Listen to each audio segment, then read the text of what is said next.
no livro do profeta Amós,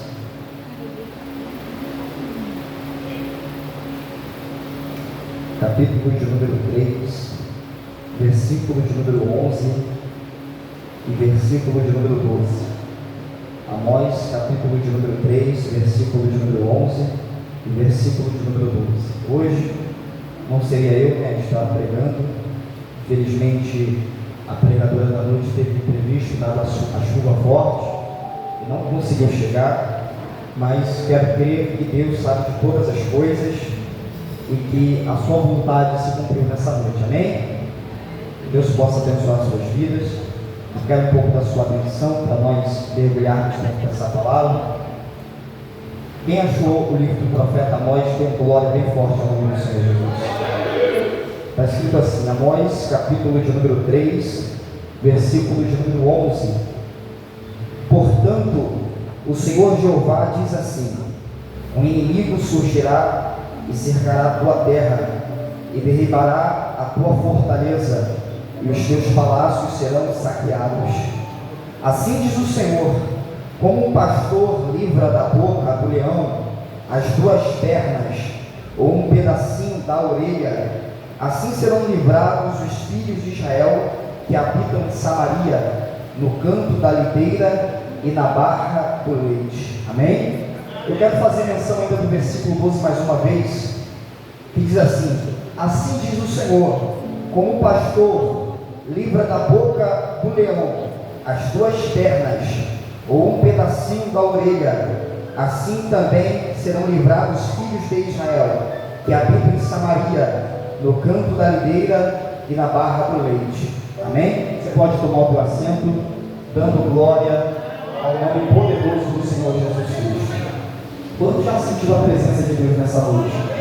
Já sentiu? Quantos aqui querem ouvir uma porção da palavra de Deus? Quem veio para ouvir uma porção? Olha, muita gente quer ouvir. Eu quero pedir um pouco da sua atenção nesses momentos introdutórios, para que nós possamos compreender aquilo que Deus tem a falar com cada um de nós. Amém? Então, fixe nessa mensagem, nas primeiras palavras que serão proferidas, pois elas serão muito importantes para a compreensão dessa mensagem. Meus irmãos, o livro do profeta Amós é um dos livros que, no decorrer desses meses, eu aprendi a ficar apaixonado por esse profeta. É um profeta que, principalmente no seu início da sua chamada, ele não era um profeta, ele era um homem normal, era um homem comum, ele era um boiadeiro, trabalhava cuidando de bois, vacas, carneiros, ovelhas. Ele era homem do campo, ele plantava sicômoros, e foi assim que Deus resolveu chamar esse homem comum para trazer uma mensagem muito pesada, uma mensagem que iria estremecer o coração de muita gente que ouvisse essa palavra, porque Deus estava enviando ele de uma aldeia pequena, de uma aldeia simples, em Tecoa, para ir para a cidade de Samaria e pregar contra aquela cidade. Ser profeta, às vezes, é muito bom quando as coisas vão bem. Ser profeta é muito bom quando Deus nos chama para trazer uma palavra de bênção, uma palavra de alegria. Mas aonde dói o profeta é quando Deus nos chama para trazer uma palavra de repreensão, uma palavra de juízo, uma palavra onde Deus manifesta a sua insatisfação para com o povo. E este foi o conteúdo da mensagem que Deus deu a esse profeta. Então ele sai da sua casa, ele deixa a sua família e ele vai para a cidade de Samaria profetizar e pregar contra aquela cidade. A cidade de Samaria era a capital do reino do norte, que comportavam 10 tribos dos filhos de Israel. Essas 10 tribos estavam sendo governadas no período de Amós pelo rei chamado Jeroboão II. Jeroboão II foi um homem ímpio e perverso, que fez aquilo que não agradava ao Senhor. Todavia, para que o Senhor pudesse cumprir uma profecia proferida por Jonas, filho de Abitai, profeta, o mesmo que pregou na cidade de Nínive, pois Jonas havia profetizado que Deus iria restaurar as fronteiras da cidade que haviam sido conquistadas por diversos inimigos que haviam se levantado contra aquele povo. Então, não por causa do povo, e também não por causa do rei Jeroboão II, mas por causa da profecia proferida por Jonas, Deus cumpre essa profecia e permite que, por meio das mãos de Jeroboão, ele consiga conquistar diversos inimigos que haviam primariamente conquistado seu povo e rompido diversos territórios que pertenciam ao povo do Senhor. Isso havia acontecido por causa dos pecados de Israel. Israel está vivenciando um período de guerra, mas também um período de muitas vitórias. Um período de guerra, mas também um período de muitas conquistas, mesmo estando no pecado. E é muito complicado para nós seres humanos, quando Deus nos permite vivenciar vitórias, e mesmo nós estamos no erro, mesmo nós estamos nos pecados, porque muitas das vezes nós confundimos estar dando tudo certo com Deus estar alegre e feliz com a nossa vida. Muitas das vezes estamos passando pelo deserto, tudo está dando errado, as portas estão fechadas, mas se pudéssemos subir no céu e olhar para a cara de Deus, nós íamos perceber que quando Ele olha para nós, o seu sorriso está de orelha a orelha. Por quê? Porque Ele vê em nós o filho amado em quem sua alma se compraz.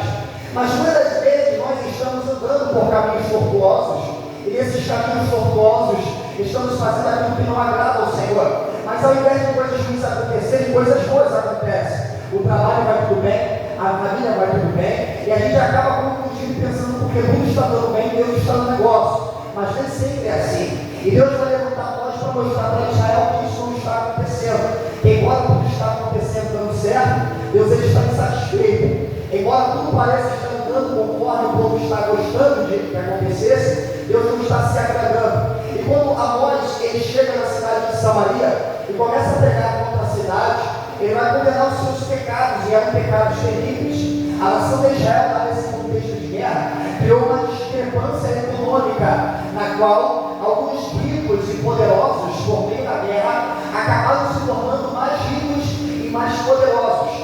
Por outro lado, aqueles que eram pobres e que passavam dificuldades, por meio da guerra, acabaram se tornando mais pobres.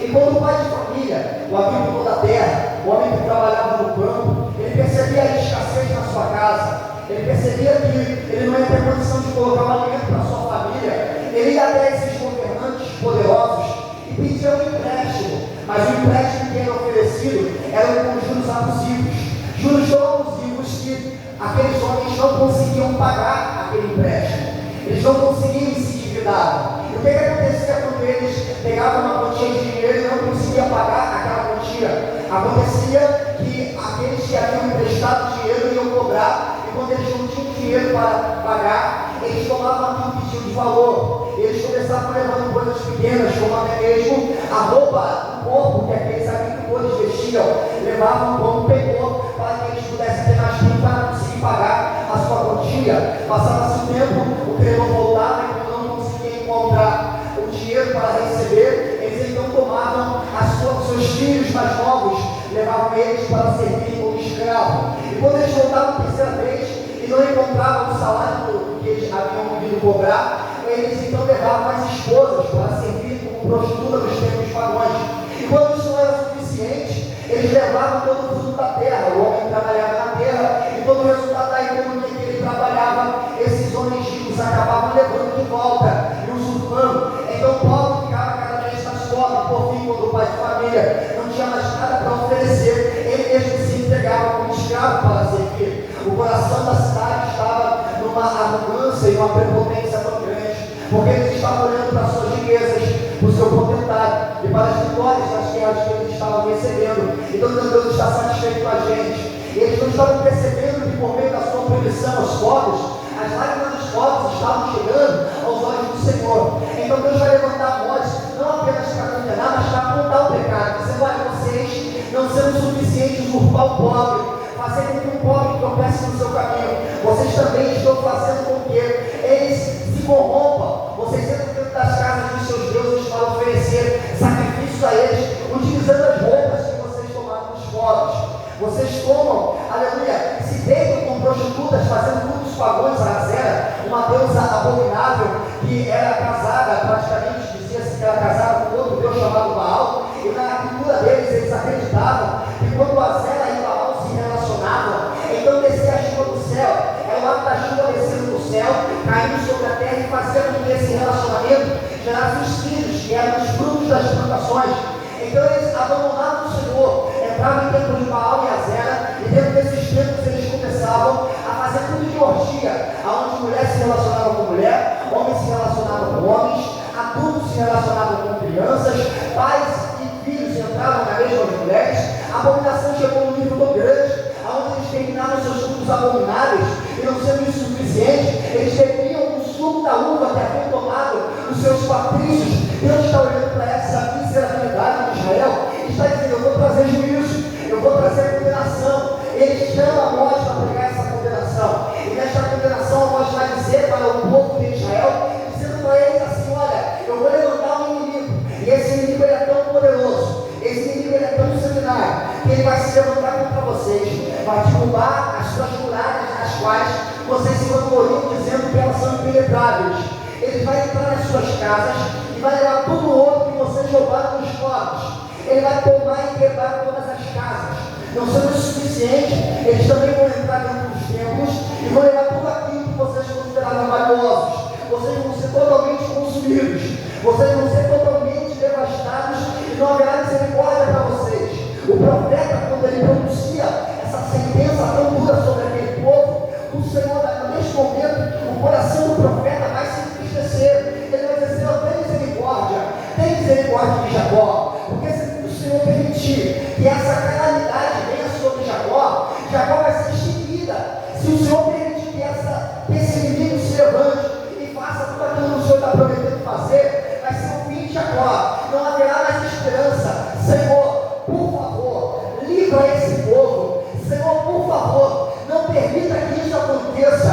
Aí entramos no texto que acabamos de ler. Deus vai olhar para nós e vai dizer: a nós, eu até vou livrar, mas vou livrar do meu jeito. Como assim, Senhor? O Senhor vai livrar do seu jeito.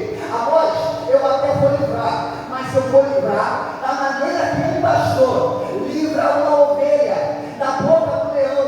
Aleluia! Quando sobra, quando ele chega lá, e sobram apenas 2 pedaços de coxa ou um pedacinho de orelha. Sabe o que Deus estava dizendo aqui? Deus estava trazendo aqui uma realidade dos pastores, porque nem sempre os pastores, quando estavam pastoreando as suas ovelhas, isso sucedia que vinha um leão e arrebatava alguma ovelha, aí levava para devorá-la. Nem sempre, família, eles conseguiam fazer como Davi fez, quando falou com Saul, no capítulo 17, versículo 24, no primeiro livro de Samuel. Nem sempre eles conseguiam fazer como Davi, que chegou para Saul e disse: olha, Saul, todas as vezes que vinha um leão ou um urso e arrebatava as ovelhas, eu ia após dele e livrava a ovelha, e matava o leão, e matava o urso. A Bíblia dizendo: todas as vezes que uma ovelha minha caía na boca do leão, eu ia de encontro a esse leão, eu ia de encontro a esse urso, e eu conseguia livrar a ovelha da boca dele, sem nenhuma parte ser perdida. Ou seja, eu livrava a ovelha ainda estando viva, eu livrava a ovelha ainda estando com todos os pedaços do lugar. Mas Deus está fazendo agora um outro exemplo. Olha, a nós, eu até vou livrar esse povo, mas não vou livrar como Davi livrava as suas ovelhas. Eu vou livrar como um pastor livra da boca do leão 2 pedaços de coxa ou um pedacinho de orelha. É Deus dizendo: quando o pastor chegava no campo, nem sempre ele conseguia encontrar a ovelha viva na boca do leão. Às vezes ele chegava no campo e o leão já tinha comido a cabeça da ovelha, o leão já tinha comido as pernas, o leão já tinha comido o corpo, e a única coisa que tinha sobrado era ou um pedaço da coxa ou um pedacinho da orelha. É Deus dizendo: eu vou deixar o inimigo comer perna, comer braço e comer cabeça. Quando estiver sobrando só um pedaço da coxa, ou se não, o único pedacinho de orelha, eu entro para livrar. Aí a pergunta que não quer calar é essa: Charles, se Deus pode chegar na hora certa para livrar Israel da boca do leão, enquanto Israel ainda está inteiro, por que Deus está esperando, aleluia, o leão comer cabeça, o leão comer perna, o leão comer braço, o leão comer o tronco, aleluia, e deixar só a orelha para depois livrar? A resposta a essa pergunta está em Juízes capítulo de número 2, versículo de número 17. Está escrito lá, está escrito: e ela que todas as vezes que Deus levantava um juiz, Deus era com esse juiz e livrava Israel da mão dos seus inimigos. E mas quando aquele juiz morria, o povo voltava a cometer os mesmos pecados. Então o Senhor trazia um inimigo pior, maior, mais perverso, que os oprimia, que os afrontava, que os despedaçava. Aí eles voltavam para o Senhor e diziam: Senhor, livra a gente mais uma vez, que a gente não peca mais. Senhor, livra a gente mais uma vez, que a gente não blasfema mais. Livra a gente mais uma vez, que a gente não vai mais adorar Baal. Livra a gente mais uma vez, que a gente vai ser fiel ao Senhor. A gente não vai mais sair primeiro pela carnaval. Livra só mais uma vez. Aí Deus ouviu a oração do povo, sentia misericórdia. Ele não dava mais um juiz para livrar Israel inteiro da boca do leão. Aí Deus olhou e entendeu. O que Deus entendeu? Deus entendeu o segredo de Israel. Já está o segredo de Israel. Israel só funciona quando está em pedaço. Porque quando ainda está inteiro, quando ainda tem cabeça, tem perna, tem braço, tem tronco, Israel está se prostituindo como Baal. Mas quando o inimigo abre a boca, Israel fala: Senhor, me livra que eu não pego mais. Deus está olhando para Israel e dizendo: eu não quero mais a sua Europa, eu não quero mais o seu papel, eu prefiro te ver despedaçado, devorado, aleluia, na minha mão, do que inteiro na mão do diabo. Deus, nessa noite tem uma palavra para alguém aqui: é melhor você em pedaços no pé de Deus, do que inteiro na mão do diabo. As chaves, o Deus entrou na minha casa, devorou meu casamento, mas eu te dizer uma coisa: ele devorou meu casamento, mas nem assim você voltou para o Senhor. O diabo entrou na tua casa, devorou teus filhos, está tudo nas drogas, mas nem assim você voltou para o Senhor. O diabo devorou teu ministério, você não prega mais, não canta mais, não é mais usado por Deus, mas nem assim você voltou para o ministério. E a palavra de Deus para você nessa noite é: vai permitir que o diabo devore um último pedacinho de orelha, ou vai vir para os meus pés, ou vai vir para os meus pés. Eu vou dar uma palavra nessa noite, porque Deus tem uma palavra profética. Volta para os meus pés, não deixa a boca no leão, volta para os meus pés, não deixa a boca. Levanta a mão para orar, porque eu venho despedaçado, mas a senha já foi dada. Volta para os meus pés, Deus deixa a boca desse leão.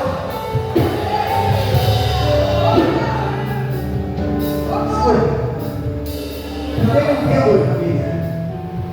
A senhora que tem uma ovelha, chega lá, quando a ovelha está viva, quando a ovelha está inteira, quando a ovelha ainda está respirando, eu entendo a senhora se levantar e se arriscar para enfrentar o leão. Eu entendo isso.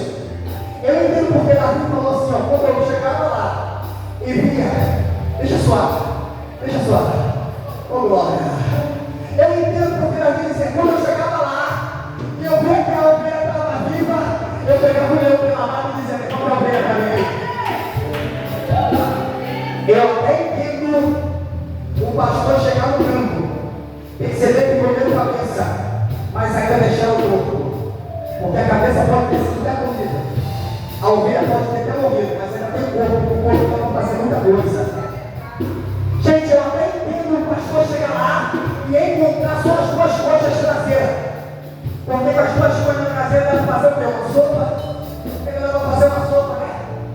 Mas o pastor chegar lá e encontrar, minha irmã, só um pedacinho da orelha, e encontrar só um pedacinho da orelha, diz assim: é só um pedacinho da orelha. Qualquer pastor carrega um pedaço de orelha, viraria as costas e dizia: eu não vou me colocar em risco para livrar só um pedaço de orelha. Mas olha como é que você tem valor para esse Deus. Tu chegou aqui só no carro, só um pedaço de orelha, mas Deus está dizendo: volta para mim, que eu venho dessa guerra, o time da porta, desse leão, volta para mim. É o Deus que enfrenta o leão para salvar um pedaço de orelha. Oh, lavada suja, Deus nessa noite vai entrando para livrar um pedaço de orelha. Aí o diabo falou assim no meu Deus: do que vale a pena salvar um pedaço de orelha? Do que vale a pena salvar só um pedaço de orelha? Meu amigo, um pedaço de orelha não é uma orelha inteira, não, é um pedaço da orelha. Entende isso aqui? O pastor está enfrentando o leão, não é para salvar uma orelha, é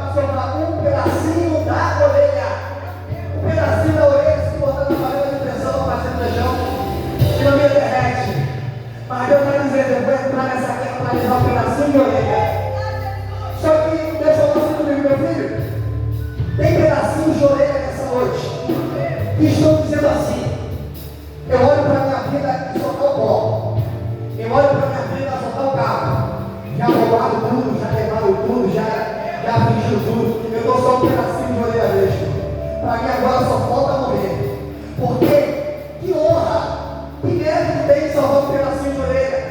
Como é que um pedacinho de orelha vai voltar a ter esperança de novo? Eu falei: Deus, mostra que até para um pedacinho de orelha ainda há esperança. Aí Deus falou no meu coração: meu filho, lembra do que eu falei com Jeremias? Falei: não, Senhor, me faça lembrar. E ele me disse: eu chamei Jeremias e disse: Jeremias, levanta. Pronto, Senhor, levantei. Agora desce a casa do olheiro. Para que, Senhor? Contempla o que o olheiro está fazendo. E diz a Bíblia que Jeremias olhou e percebeu que o olheiro estava trabalhando na sua obra sobre as rochas. Aleluia!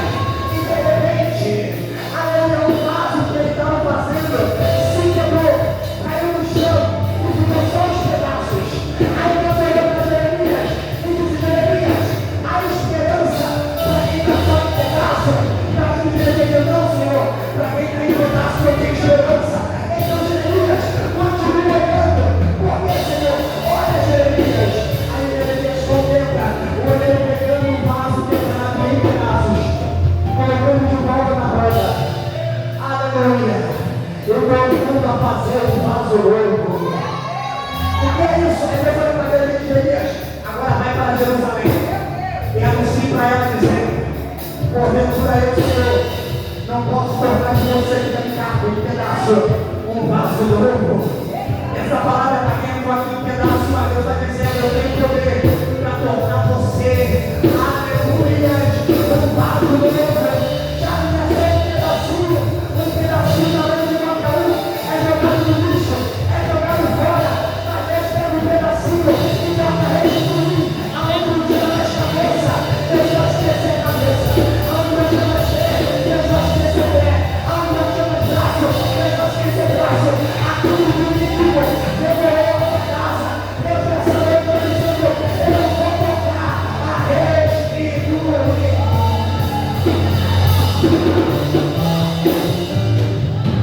Sabe o que eu acho interessante sobre o nosso inimigo chamado diabo? Porque o animal que o configura é chamado de leão. Tiago disse: o diabo, vosso adversário, está ao redor, bramando como leão, caçando quem possa tragar. Por que ele está ao redor? Porque ao redor daqueles que têm o Senhor está o anjo do Senhor, acampando para os livrar. Então o diabo fica ao redor. O que é isso? O diabo chegou em você e ele percebeu que o pastor estava contigo. Ele falou assim: eu não sou doido de entrar, porque o pastor está com ela. Então eu vou acampar ao redor, procurando que possa tragar. O que é isso, meu querido? O diabo tentou no marido, não conseguiu entrar para devorar, ele vai procurar a esposa. Não conseguiu entrar para devorar, ele vai procurar os filhos. Aleluia, tem área na tua vida, você é cuidado, mas talvez tenha alguém na tua casa que não seja. Você é fonte poderoso da presença do Senhor, mas tem alguém na tua casa que está aberto, está como ovelha perdida, andando pelos pastos, a mercê dos lobos, dos ursos e dos leões. Mas a palavra nessa noite aqui é para 3 classes de pessoas, para aquelas que entraram aqui nessa noite sendo despedaçadas, devoradas por Satanás. O diabo está entrando na sua casa, está devorando tudo que é seu. Deus pergunta quando ele perguntar: até quando? Até quando você vai permitir o diabo devorar aquilo que eu coloquei nas suas mãos? Volta para mim nessa noite que eu fecho a boca do leão. A palavra de Deus nessa noite é para a segunda classe de pessoas, para aqueles que já voltaram, mas ainda se encontram em pedaços. Deus está dizendo: vem para o altar, porque no altar eu vou pegar você que está em pedaço, vou colocar sobre as rodas e vou tornar a fazer um vaso novo. E a terceira palavra nessa noite é para quem já foi restaurar, mas está vendo o diabo entrando em áreas da sua vida, em pessoas que você gosta, e o diabo está devorando pessoas que você ama e você não sabe o que fazer. Ele não tocou em você, mas está tocando em quem você ama. Nessa noite, os poucos minutos que ainda me restam, eu quero pedir você a se colocar de pé nesse momento. Eu quero pedir para você se colocar de pé nesse momento. Eu quero chamar aqui na frente do altar quem está vivenciando essa realidade. Porque o que foi pregado aqui não foi a palavra do presbítero Chaves, foi a palavra de Deus. E Deus não fala com quem está em casa, Deus fala com quem está presente. que o diabo está tendo legalidade. Ele está devorando. Já não Deus permite que o diabo devore. Porque quando o diabo devora, a gente não tem a necessidade de voltar para Deus. Quando o diabo começa a devorar, quando o diabo começa a despedaçar, e interessante, Deus não permite o diabo te devorar por inteiro. O diabo vai te devorando em pedaços. Primeiro eu vim com uma perna, e você diz, não, só foi uma perna, não tem problema. Depois ele vem e morde o dedo, e você diz, é só o dedo, não tem problema. Mas quando você olha lá na frente, lá você se encontra todo em pedaços. Todo em pedaços. A Bíblia diz que é melhor entrar no reino dos céus sem o olho, do que com os dois ser lançado no inferno. A Bíblia diz que é melhor entrar no reino dos céus sem um braço, do que com os dois ser lançado no inferno. Aproveita que você ainda tem um braço e uma perna para chegar até o altar do Senhor. Porque nessa noite Deus está chamando pessoas e dizendo, eu quero fechar a boca desse leão. Eu quero fechar a boca desse adversário. Ele já está com a boca bem grande querendo devorar pessoas. Mas eu me lembro do Salmo 124, porque o Salmo 124 é a oração desse povo depois de ter recebido o livramento de Deus. Eles vão olhar uns para os outros e vão dizer, se não fosse o Senhor que estivesse conosco, ora, diga a Israel, se não fosse o Senhor que estivesse conosco, ora, diga a Israel, os nossos inimigos teriam nos devorado inteiro. Aleluia! Sabe qual é o segredo, aleluia, para salvar esse pedaço? É estar com o Senhor. Porque quem está com o Senhor, diz a Bíblia que o maligno não toca. O maligno não devora. Eu quero orar pela tua vida. Você tem esse momento para vir aqui no altar. Esse momento para se ajoelhar diante do Senhor no altar. E pedir para Ele repreender esse adversário. Quantas vezes você pediu livramento e Deus te